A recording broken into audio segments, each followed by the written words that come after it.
ఇలాంటి సైక్లోన్ రూపేణ జరిగిన నష్టాల మధ్య మనం రైతుకు ఎక్కడ తోడుగా ఉండగలుగుతాము అని అంటే ఎన్యూమరేషన్ అన్నది ప్రభుత్వం చేతులెత్తేసే కార్యక్రమం చేయకుండా ఆ ప్రతి గ్రామంలోనూ కూడా వైఎస్ఆర్సీపీ నష్టం జరిగిన ప్రతి గ్రామంలో కూడా ఎన్యూమరేషన్లో ఏ ఒక్కరికి కూడా నష్టం జరగకోకుండా వాళ్ళ తరపున వాయిస్ ఇవ్వగలగడం, వాళ్ళ తరపున మనం ప్రభుత్వం మీద యుద్ధం చేసైనా సరే వాళ్లకు రైతుల తరపున మనం తోడుగా నిలబడడం, ఇది ఖచ్చితంగా రైతుల తరపు నుంచి రైతుల తరపున మనం చేయాల్సిన కార్యక్రమం.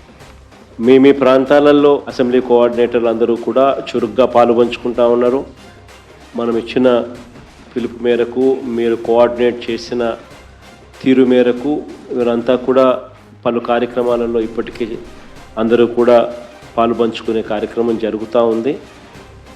శ్రేణులందరూ కూడా ఈ కార్యక్రమంలో కూడా పాలుపంచుకుంటా ఉన్నారు. వాళ్ళందరికీ ఒకవైపున అభినందనలు తెలియజేస్తూనే మరోవైపున వాళ్ళందరినీ ఇంకా కాస్త ప్రోత్సహించి ఇంకా మెరుగ్గా వాళ్ళు పాలుపంచుకునే విధంగా, తద్వారా రైతులకు ఇంకా మంచి జరిగే పరిస్థితులు క్రియేట్ కావాలి. కాబట్టి ఆ దిశగా కూడా అడుగులు వేయాల్సిన అవసరం ఉంది.